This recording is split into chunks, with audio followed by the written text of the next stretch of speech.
Infeksi parasit Toxoplasmosis gondii pada orang yang sehat umumnya tidak membahayakan karena sistem kekebalan tubuh dapat mengendalikan infeksi parasit ini, teman-teman.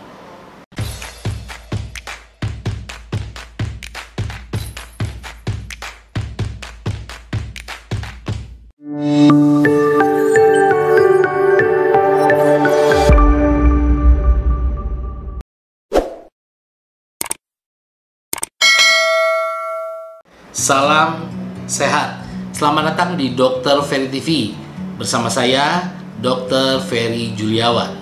Hanya di channel ini yang bisa membuat teman-teman menjadi lebih sehat dan lebih cerdas. Saya akan kembali setelah teman-teman mensubscribe channel ini. Terima kasih. I got time, it's clear to see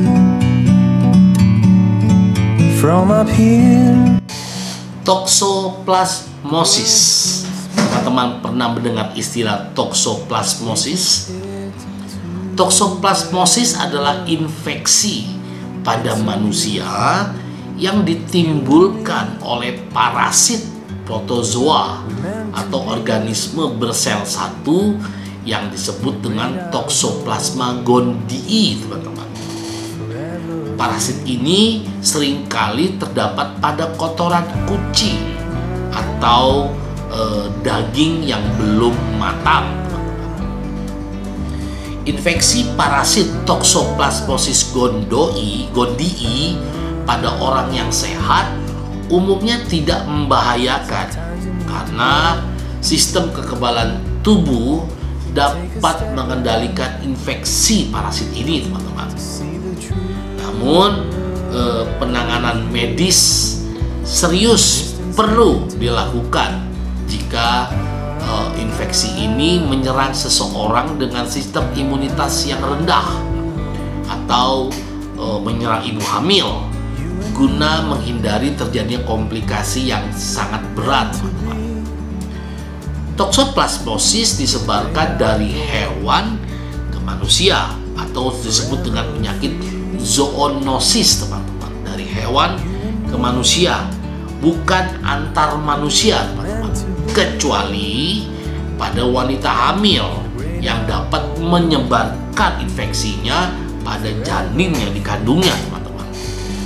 Akibatnya janin akan mengalami perkembangan atau pertumbuhan yang lambat, teman-teman.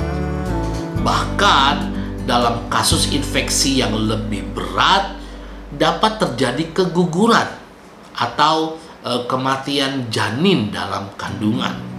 Itu yang sangat tidak diinginkan, teman-teman.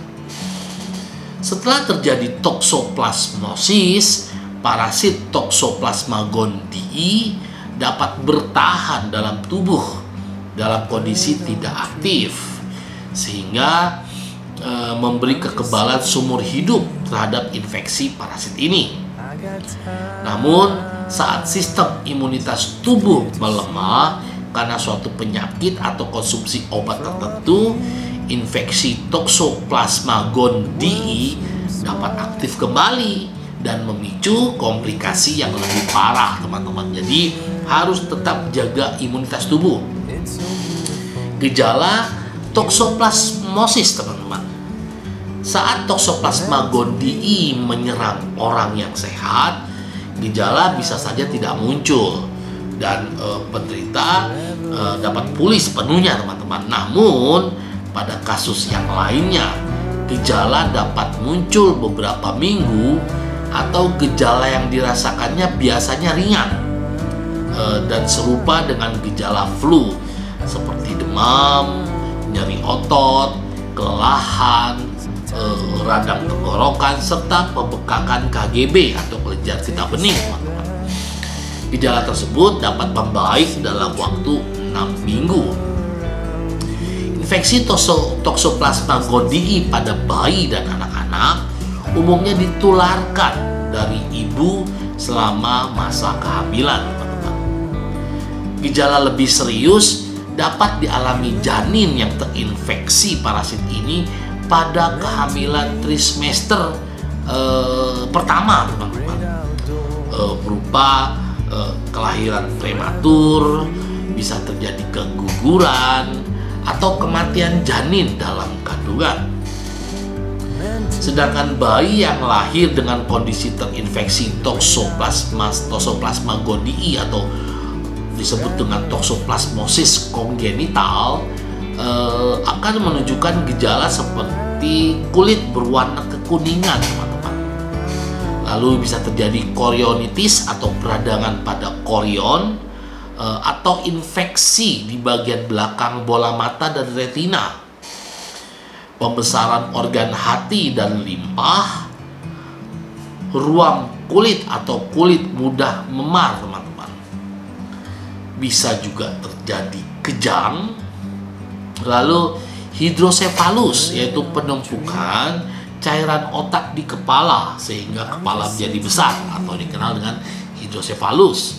Lalu bisa juga terjadi mikrosefalus, kepala tampak lebih kecil, teman-teman.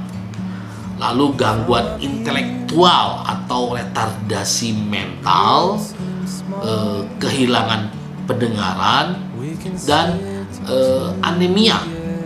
Itu gejala-gejala yang sangat tidak kita harapkan atau kita tidak ingini, teman-teman. Gejala-gejala tersebut dapat muncul saat bayi lahir atau baru terlihat beberapa bulan atau beberapa tahun kemudian. Sedangkan pada penderita gangguan kekebalan tubuh, gejala infeksi toxoplasmosis ditandai dengan sulit bicara, lalu gangguan penglihatan, gangguan pendengaran, pusing, tampak bingung, kejang hingga koma, teman-teman, jika toxoplasmosis menyerang otak. Apabila toxoplasmosis sudah menyebar ke seluruh tubuh, maka gejalanya seperti ruam, demam, menggigil, lemas, dan sesak nafas, teman-teman. Penyebab toxoplasmosis, seperti saya katakan tadi di awal, penyebabnya adalah suatu parasit protozoa, yaitu Toxoplasma gondii, merupakan organisasi parasit sel tunggal atau dikenal dengan protozoa, teman-teman, yang dapat menyebabkan infeksi pada hewan, baik itu hewan liar maupun hewan dengan pemeliharaan yang tidak bersih, teman-teman. Jadi teman-teman yang punya hewan peliharaan terutama kucing, diperhatikan. Meski parasit ini dapat tumbuh dalam jaringan banyak hewan, namun lebih banyak terdapat dalam tubuh kucing, teman-teman. Parasit ini bertelur dalam lapisan usus kucing dan bisa keluar bersama dengan kotoran hewan tersebut. Penyebaran infeksi Toxoplasma gondii pada manusia dengan cara misalnya terpapar kotoran kucing yang mengandung parasit Toxoplasma gondii, lalu mengkonsumsi makanan atau minuman yang terkontaminasi oleh Toxoplasma gondii, termasuk misalnya teman-teman yang suka makan daging mentah, itu juga cara penyebarannya, teman-teman. Lalu melalui plasenta ibu hamil yang menyebabkan infeksi pada janin, lalu melalui transfusi darah atau transplantasi organ dari donor yang terinfeksi parasit. Terdapat beberapa kondisi yang bisa meningkatkan resiko toxoplasmosis menjadi gangguan kesehatan yang serius, teman-teman. Misalnya dalam keadaan hamil, itu dapat memperberat terjadinya toxoplasmosis. Lalu mengkonsumsi obat kortikosteroid atau imunosupresif dalam jangka waktu panjang, menderita HIV atau AIDS, dan sedang menjalani proses kemoterapi, teman-teman. Diagnosis toxoplasmosis. Dokter dapat mencurigai seseorang pasien menderita toxoplasmosis berdasarkan gejala-gejala yang ada. Untuk membuktikannya, perlu dilakukan tes darah guna mengetahui kadar antibodi tubuh terhadap parasit Toxoplasma gondii. Dari tes darah bisa didapat hasil negatif dan positif, teman-teman. Hasil negatif berarti tubuh belum terinfeksi atau kebal terhadap parasit Toxoplasma gondii. Namun pelaksanaan tes ini bisa saja dilakukan saat tubuh belum membentuk antibodi terhadap parasit ini, sehingga hasilnya menjadi negatif. Untuk memastikan tes ini harus diulang lagi beberapa minggu kemudian, teman-teman, agar hasilnya menjadi valid. Sedangkan kalau hasilnya positif, menandakan infeksi dalam tubuh sedang aktif atau infeksi ini pernah terjadi sebelumnya. Pada pasien yang positif terinfeksi toksoplasmosis dan beresiko tinggi mengalami komplikasi, dokter akan melakukan tindakan pemindaian, yaitu dengan MRI, untuk mengetahui apakah infeksi sudah menjalar hingga ke otak, teman-teman. Sedangkan pada ibu hamil, untuk mengetahui apakah toksoplasmosis mempengaruhi janin, dokter akan melakukan pemeriksaan berupa amniosentesis. Itu akan pengambilan sampel air ketuban penderita pada usia kehamilan di atas 15 minggu. Dengan tes ini bisa diketahui apakah janin turut terinfeksi toksoplasmosis atau tidak. Bisa juga dilakukan tindakan USG, teman-teman. Pemeriksaan ini bertujuan untuk melihat tanda-tanda tidak normal pada janin, misalnya terjadinya hidrosefalus. Setelah proses melahirkan bayi, biasanya bayi akan menjalani serangkai pemeriksaan untuk melihat adanya kerusakan akibat infeksi. Jadi setelah bayi dikeluarkan pada proses melahirkan, bayi itu akan melakukan berbagai proses pemeriksaan, teman-teman. Pengobatan toksoplasmosis. Sebagian besar kasus toksoplasmosis hanya digolongkan sebagai sakit ringan dan tidak memerlukan perawatan medis. Penderita bisa pulih sepenuhnya dalam waktu 6 minggu. Tapi penanganan medis berupa pemberian obat dibutuhkan untuk mengobati penderita toksoplasmosis yang akut. Obat yang dapat diresepkan dokter untuk kasus ini antara lain misalnya pirimetamin dan sulfadiazin, teman-teman. Sedangkan pada penderita toksoplasmosis dengan infeksi mata dapat ditambahkan obat kortikosteroid untuk meredakan peradangan. Sementara untuk ibu hamil yang terinfeksi toksoplasmosis, penanganan ditentukan berdasarkan saat terjadinya infeksi dan pengaruhnya pada janin, teman-teman. Jika janin belum terkena infeksi atau infeksi terjadi sebelum minggu ke-16 kehamilan, maka dokter akan memberikan antibiotik spiramisin. Obat ini biasanya digunakan pada trimester awal kehamilan untuk mengurangi resiko gangguan saraf pada janin. Jika janin sudah tertular toksoplasmosis setelah minggu ke-16 kehamilan, maka dokter akan meresepkan pirimetamin dan sulfadiazin, teman-teman.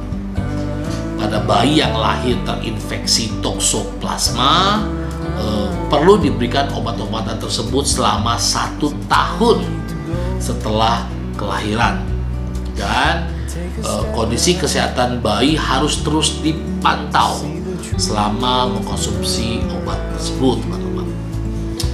untuk menangani toksoplasmosis pada penderita dengan sistem kekebalan tubuh atau imunitas rendah, dokter dapat memberikan obat seperti pirimetamin dan clindamycin.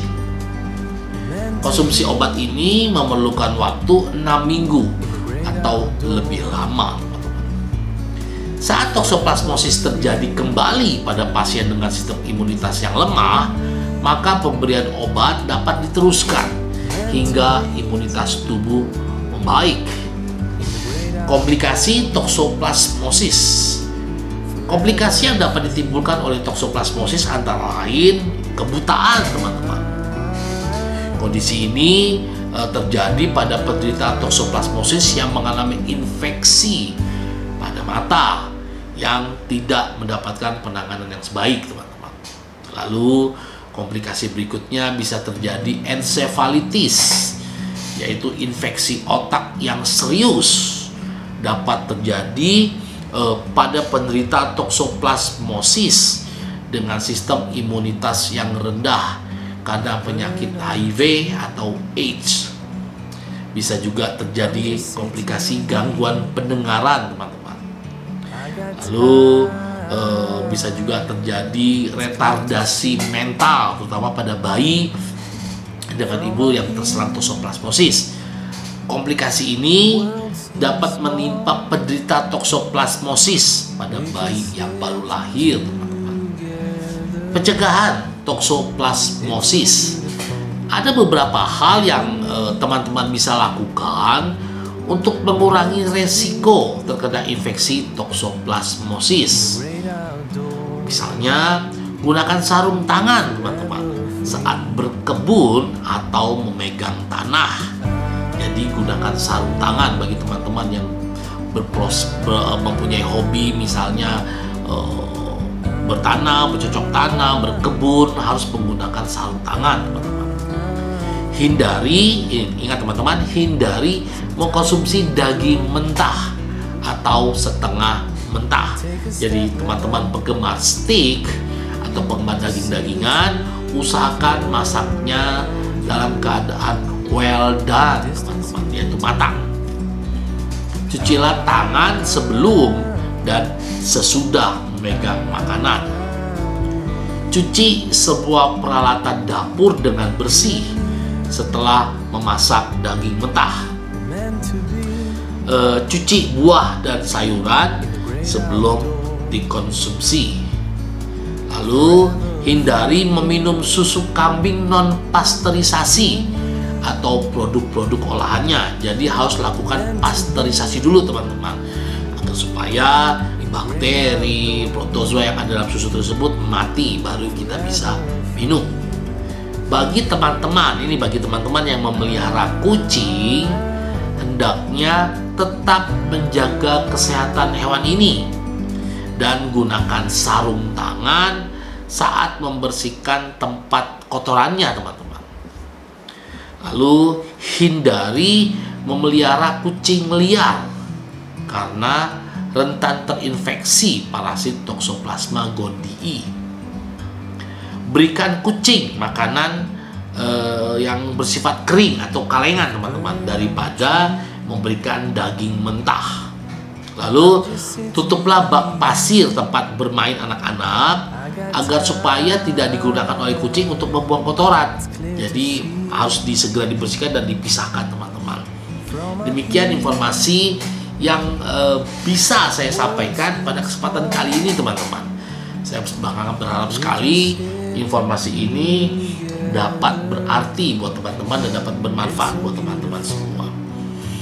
Jangan lupa, kalau teman-teman suka video ini, jangan sungkan-sungkan berikan tanda like sebanyak-banyaknya, teman-teman. Dan setelah memberikan tanda like, teman-teman yang belum subscribe dong, biar channel ini cepat berkembang dan menjadi media yang interaktif antara saya dengan teman-teman semua. Dan jangan lupa setelah tonton video ini, lakukan pencet tombol lonceng, teman-teman. Karena dengan tekan tombol loncengnya, teman-teman akan jadi orang pertama yang akan mendapatkan informasi mengenai kesehatan. Lalu share teman-teman, share video ini sebanyak-banyaknya agar semua orang mendapatkan informasi yang menurut saya sangat bermanfaat teman-teman. Terima kasih, tetap setia tonton terus Dr. Ferry TV karena hanya di channel ini, ingat teman-teman, hanya di channel ini yang bisa membuat teman-teman menjadi lebih sehat dan lebih cerdas. Tetap semangat, salam sehat.